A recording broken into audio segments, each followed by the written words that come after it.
What up, YouTube? We are back here for another one. Today we're discussing America's favorite mac and cheese, the creamiest, the cheesiest, the mac and cheese. So we're gonna use 4 or 5 cheeses. We'll disclose those a little later, but you might want to stick around for this one because this is one to watch.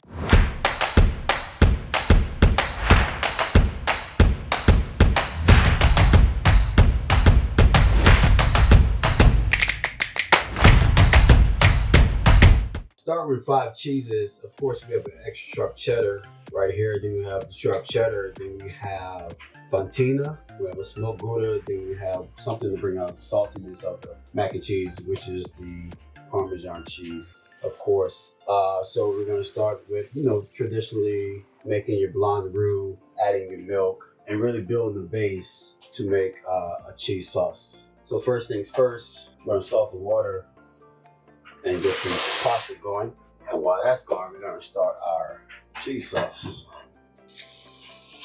Now this is 4 ounces of butter. Get a full of milk on that. 3 cups of milk, and we really start to work in all of our cheeses to really build this process. So once we build it up, we mix it with the shells, add more cheese, make it creamy, make it cheesy.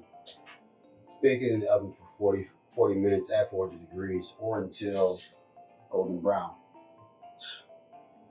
Some gooey, cheesy madness. If you're looking for something creamier, I tend not to add egg to it, but if I want to make something more of a big macaroni style, I'll add egg to it.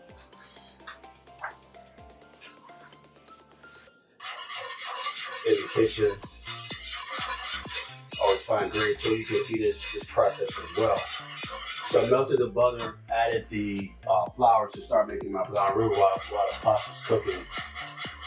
Then we're just going to gradually add the milk.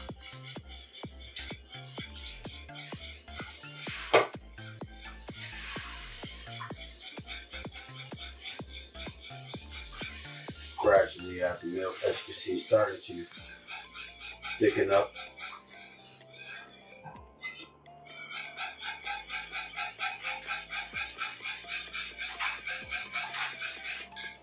And we'll season that with a little salt and pepper.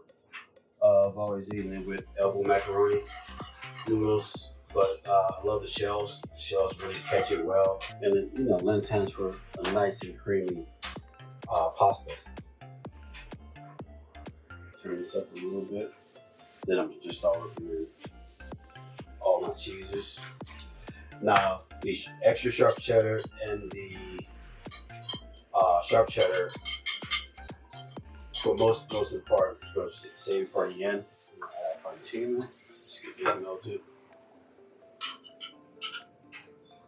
And I'm only going to use half the cheddar and save the other half for once it's time to bake the noodles. Now what I'm looking for is creaminess from the Fontina. I'm looking for saltiness from the Parmesan. I'm looking for that sharpness from the cheddars. And get a hint of the smokiness, which I will get from the Gouda cheese.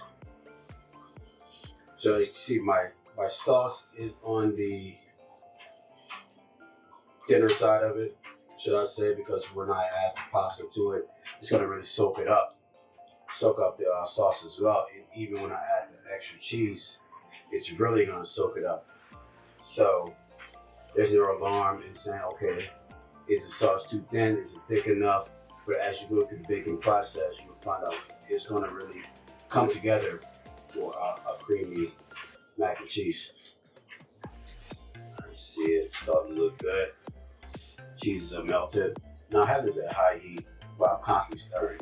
Eventually I'm going to turn it down and really let things hone in. Now when making mac and cheese, it's better to use the block cheese. I really don't recommend using like pre-grated cheeses because it really doesn't cook well, because sometimes there's a grittiness to it. So you're better off just grating the cheese and really looking for a creamy mac and cheese. Actually, this starts coming together, but still thin, but looking good. Mac and cheese, it goes in many forms. Some put breadcrumbs on it, some don't. Some put seafood, some put bacon, some put lobster. So it goes in many different forms, many different ways. Chicken noodles while we talk. And I look for, even though, people love different forms of mac and cheese, you still want to have the same consistency. Your noodles still want to be cooked correctly. You still want to cook the noodles at 8 minutes versus cooking them all the way, because you're going to cook it again in the oven. So that's something to be mindful of.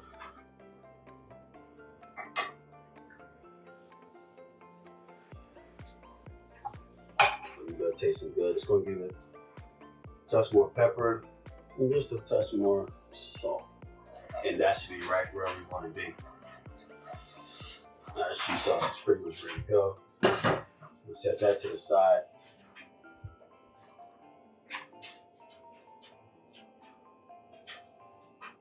Cut it out for a second. I like to slowly lift the noodles, let them drain for a second. Remove all the excess water. Because I'm not trying to make the sauce thinner either, so I just want all the excess water removed.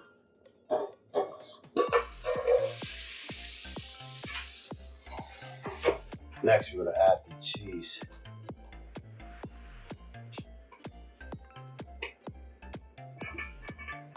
To the sauce.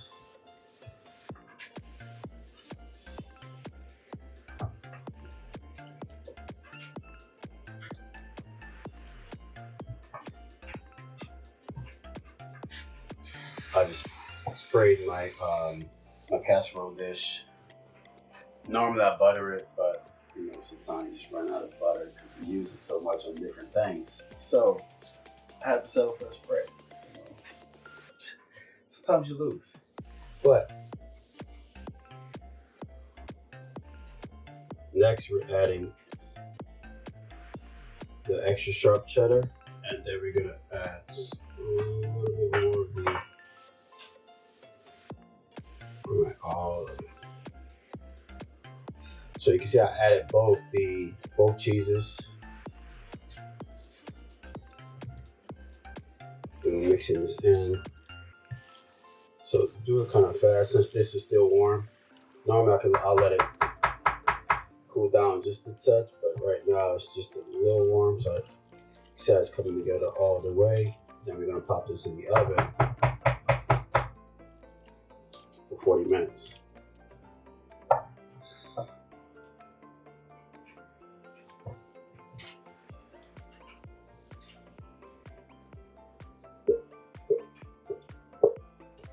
Now I could put extra cheese on the top, but since I put a good amount of portion of cheeses throughout the mac, I didn't deem that it was necessary. I just really want that golden crust right on top of really truly the sauce that's really gratinate, pasta that's nice and golden brown, and the cheese. You still want to get some gratinate from the cheese as well. So it's just as well for me. So in the oven we go for 35-40 minutes at 400 degrees. Can't wait. All right, guys, it's been 40 minutes at 400 degrees. This mac and cheese is looking fantastic. Nicely golden brown. You see slightly golden brown crust right on top.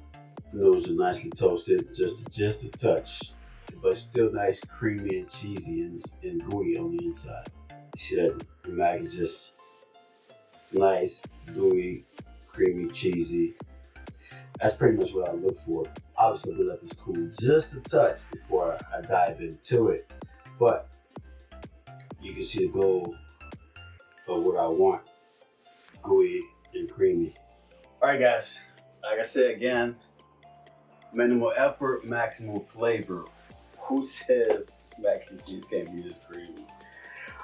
Guys, it's just patience, it's step after step after step of really being consistent and really taking your time to really do the recipe right.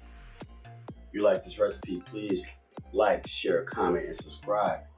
And please look for this recipe in my app, FoodCulture. You can find it on Apple or Android, and you know, it speaks for itself. You gotta try this recipe, guys. So, happy cooking and happy eating too.